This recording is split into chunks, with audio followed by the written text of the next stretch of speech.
say that when I see it, I have one word in my mind. That word is passion. She is mentor, speaker, and organizer at various IT events. She works as a tester and developer at Allegro. And please meet her with applause. Hello, hi. It was a really warm welcome, thank you.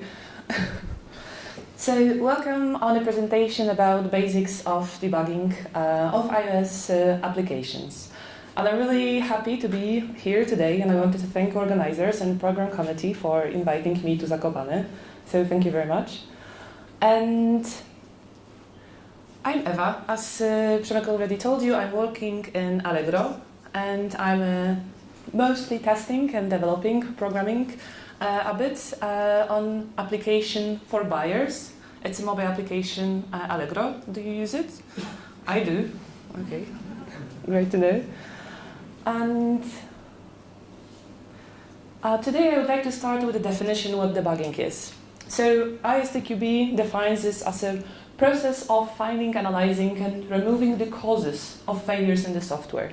So as far as testing is focused more on finding these failures, debugging aims to find its causes. And I don't really think that debugging is only for programmers. I do believe that it's for testers too.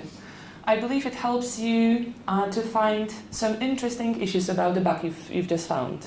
You may include some interesting logs to your bug report, or more specifically describe steps to reproduce. You can also share some conclusions, some thoughts about the bug you found. So, for example, what can be the possible cause of it, or maybe what is the possible way to fix it. But most importantly, you learn your project. So you do some white box testing, you look at the code, you see how it works, and you develop new skills. I think this is the most important part. So here are some exemplary stages of debugging, and I would like to structure today's presentation by these 3 steps. So, of course, you need to find the bug first.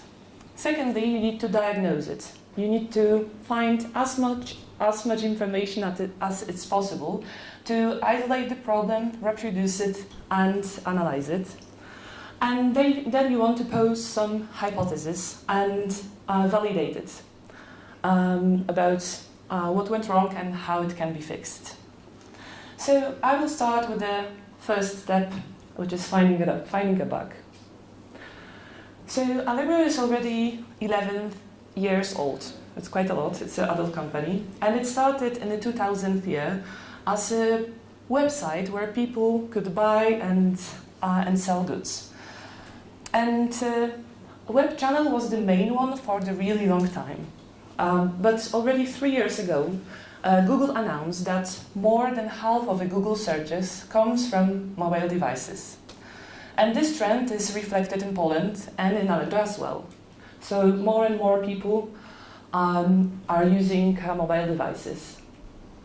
But as a developers, we shouldn't be that concerned whether the user is using mobile device, desktop, Android phone or iPad. We should focus more on quality and user experience and good performance. It may sound trivial. Less trivial question remains how to do it, especially in the company that is originally web-based one, where most of the IT compartment consists of web developers, back-end and front-end ones. How to assist mobile quality in such environment? I really like the answer given by Daniel Knott in the presentation. How to scale mobile testing across several teams. If you are interested in this matter, if your company needs also these kind of issues, I think it can be an interesting presentation for you. But today I would like to focus on only one of the things that we do in our company to assist mobile quality. So let's imagine a situation where web developers introduce new feature to the website. It says, for example, a new filter that is about some delivery. So what they usually do before releasing this feature, they test it on a test environment. So they test it on different browsers, on different systems. They sometimes check different screen sizes, so responsive web design will be checked as well. But what about a situation when they want to check it on the mobile app? Here a few problems arise. So it may be not that easy for them to set up application with the environment of choice, with a test environment. Why? Because iOS development is quite a closed one. You need to have a MacBook to compile iOS application. You may need to know Swift or Objective-C to configure your app. You may be in a different location than Poznań, so you cannot come to me and say, "Hi Ewa, can you help me to set it up?" So in situations like that, we usually send an email invite to install Allegro Lab application. This is a special version of our app that is debuggable, but without a debugger. What are these debugging features and why we think they are cool? There are actually two features that distinguish regular App Store build from Allegro Lab build. The first one is a tool called Tweaks. It's a library from Facebook that is available after shaking your device, and it enables you to adjust different app parameters in the app. So this app parameter can be everything. It can be animation timings, it can be disabling, enabling some features. The second tool is Flex. Flex is a set of in-app application, debugging, and exploration tools. What is really cool, once you have implemented these two tools in your app, they are available for you with no code changes. You just need to know exact gestures, how to launch them. So for Tweaks, it's shaking the device gesture, and for Flex, it's a two-finger tap on the screen. So you don't need to compile anything, add some code, you just need to know the proper gestures. So let's take a closer look at the first tool, that is Tweaks. So as I already told you, it's available after shaking device. Then you can see custom screens that are can be customized by you. And as I told you, tweaks are used to adjust the different parameters in the iOS app. For us, these different parameters are environment addresses. So with the use of tweaks, you can easily switch between production, development, test environment, and environment of choice. So as you can easily imagine, even though I don't have a MacBook, I don't know Swift or Objective-C, I can easily set my app with the environment of my choice. So it seems to be a very good example, this one that we showed here. So the web development team can use Allegro Lab version with the tweaks enabled and set their environment of choice, and they can test the app easily. So in this way, they are more independent and they can assist mobile quality as well. I think Magda, you are the one who is using Allegro Lab. Yes, she can answer your question whether it's so cool as I'm saying or not. And how people can be invited to Allegro Lab? We used Bamboo, this is a CI server, and Fastlane. Fastlane is a set of automation tools for iOS. We load application to Fabric. Fabric is a tool dedicated for iOS development as well. And in Fabric you can invite people to test your app. And once they are, it can be seen here, so we can actually see how many people were invited and how many people actually launched the app. So it's pretty, you can stop people, you can see whether they are testing or not actually. So Magda, I'm watching. And once they are invited, they get email notification and they can install the app or be updated with an alert saying, oh hello, there is a new version, maybe you want to install that one too. That will be all about the first tool, Tweaks. Now let's talk a bit more about the second tool, that is Flex. So as we already know, Flex is a set of exploration and debugging tools in the iOS app. And most important debugging tool for us is network debugging. It means that you are actually able to see detailed network requests that application is doing, with the headers, timings, full responses. Basically, you can see all the requests that are made via NSURL session, NSURL connection. These are like technical details. But what is important for me as a tester is that I'm using an app and I encounter a bug. And then I know that is connected with some data sent from the backend. And it's really hard to reproduce this bug without the data. But having Flex, I can easily two-finger tap on the screen. I can enter Flex and enter network history, and I can see what did I get from the backend.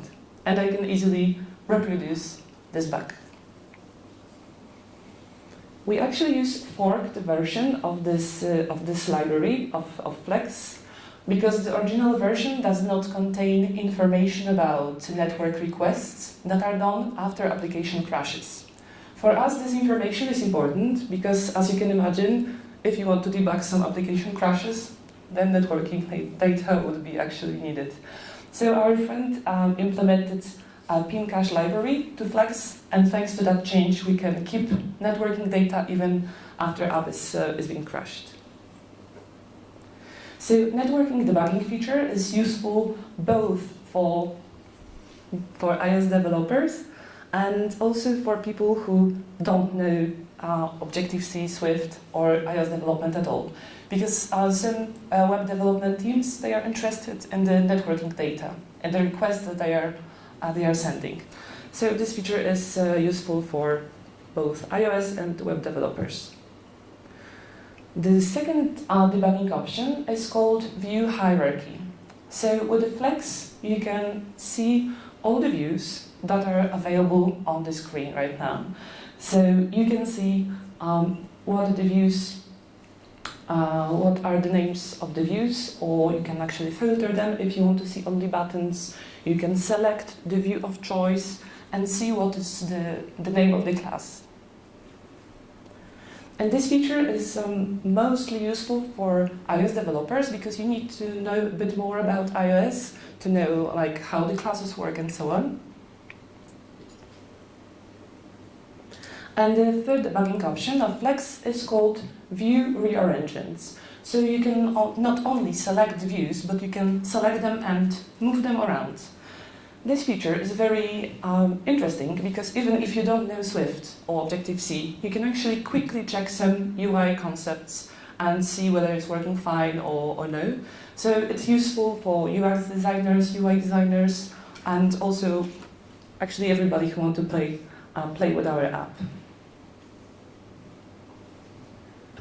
Okay, so to sum up, we have our Allegro Lab version that has two tools. First one is Tweaks, with which you can set up application with an environment of choice. The second one is called Flex, and the most important debugging feature for us is network debugging with it. And these two tools enable web developers and iOS developers to work together on the mobile application quality. That would be actually all for this first stage, but around 2 weeks ago there was a release of a new interesting tool. If you'd be interested in this matter, I think it's worth checking out. It's called Sherlock, and it's actually about it pimps up your simulator. So you are actually able to check your screen on different devices without recompilation of the app, or do some tricks that Flex is also using. So if you are interested, I think it's worth watching this tool. Okay, so we already found the bug. Now we will move to the second stage, diagnosing a problem.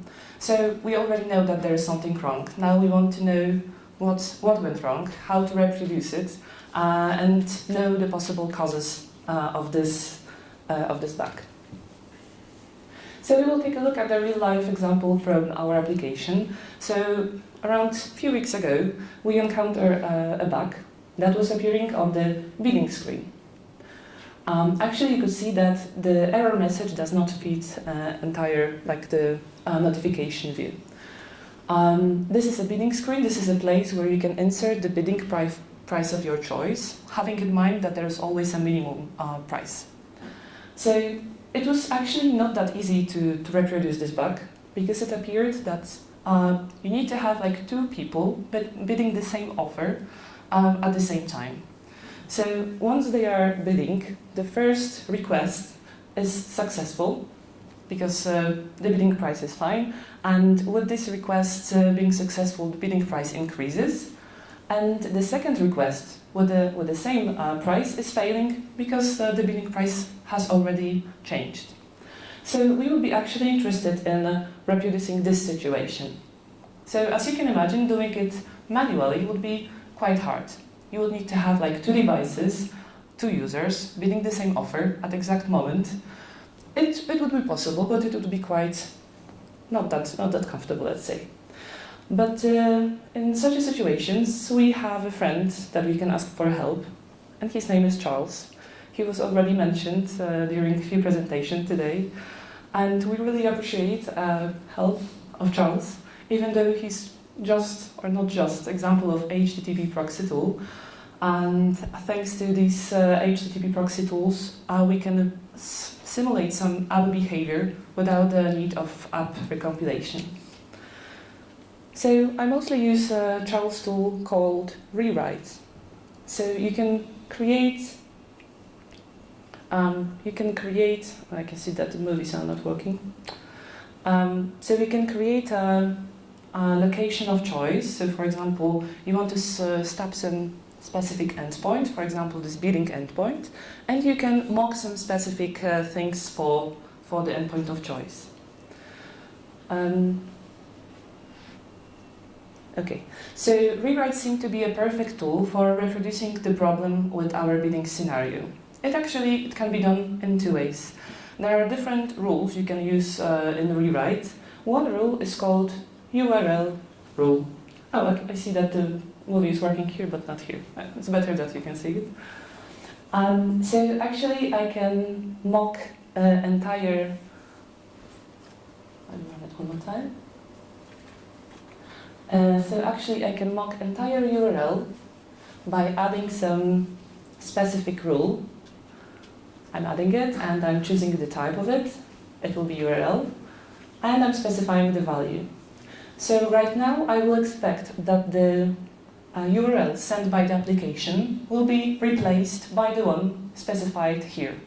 So I'm pasting the lower bidding price on purpose because I want to reproduce this bug, and it can be easily done with the URL rule. The second option is to use body rule. So again, I'm adding a rule type. This time it will be body rule. And this time I'm expecting response, not requests. And I'm pasting specific value. That would be the error message I am expecting to get to reproduce this problem. So, as you can see, it's quite straightforward. So, to sum up, Rewrite can be used to reproduce the problem with a notification view that does not fit entire screen, with the use of two different rules, URL rule or body rule. But Charles is not only about Rewrite, it has also some other issues, some other features like MapLocal. Here you can see the screen that is displaying data fetched from server, and when we are refreshing it, it displays the data from local file. You can specify the requests that will not fetch the data from the backend. They will fetch the data from the local file you specify here. So it's quite convenient for debugging purposes, also for testing and for developing as well. But while using Charles, I also encounter some problems. It's not that I love Charles and everything is fine. We also have some problems. I sometimes forget to click apply button. It may seem trivial, but I really ruined a few debugging sessions. So please do remember about this button. Also, when you are studying some responses, it's really important to know exact error structure you want to stop. You need to know that it's, for example, contains message, error, and so on. Without it, you will get some parsing error, and it will be quite hard to debug what's going on. For example, for preparing this presentation, I was putting this error message, but I was using double prime instead of double quotes. No, I was using double double quotes instead of double prime. And I was getting a parsing error, and I struggled like 30 minutes to manage what is going on.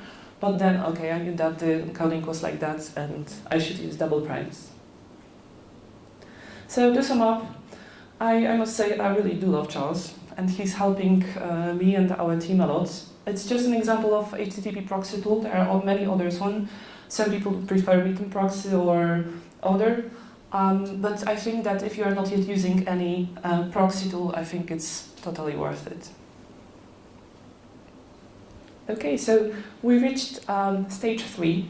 So we already know how to find bugs and how to diagnose some hypotheses.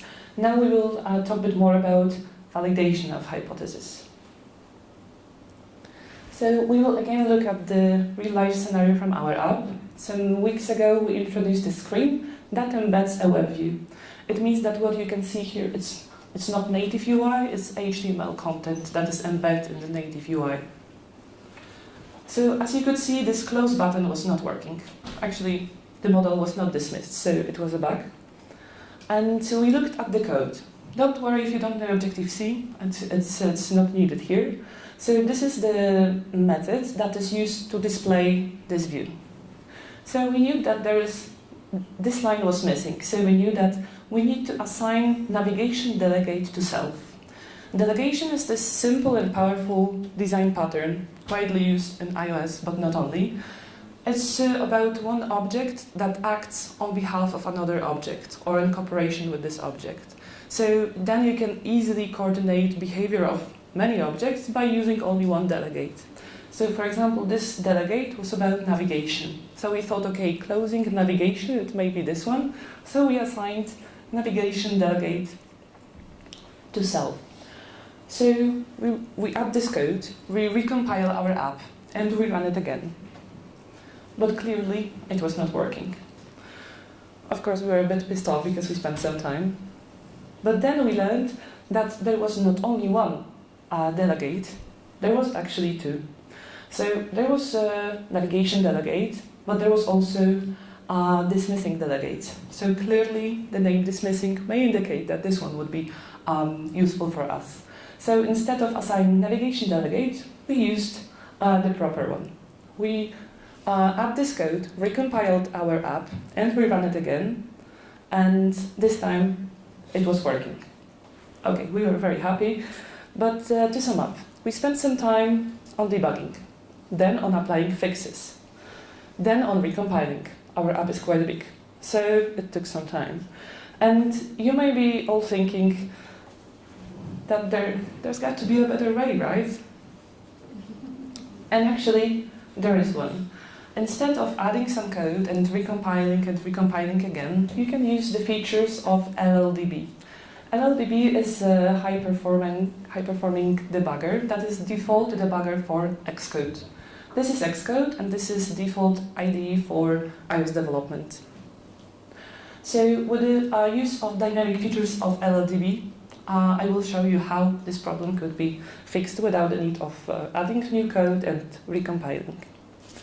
So here are some popular issues that I tend to do in the project. If I want to know the exact value of an object, its description, I often add print or whatever function is named that is giving you more information about certain object.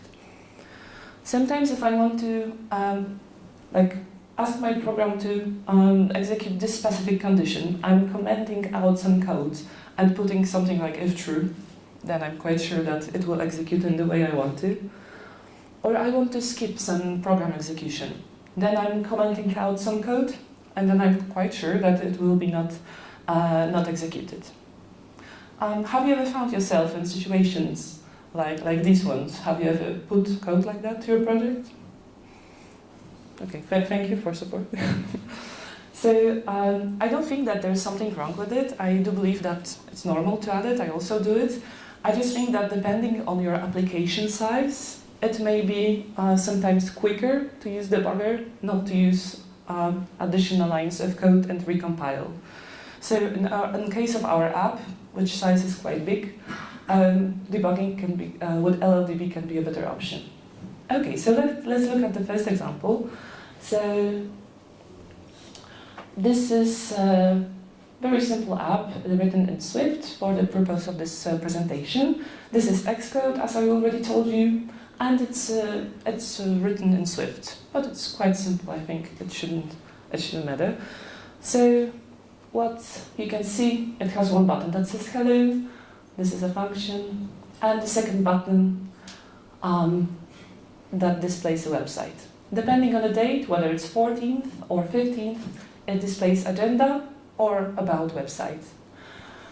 So let's say I want to know what is the current date string. So actually I was debugging it on Independence Day. I know, shame on me, I spent it on debugging.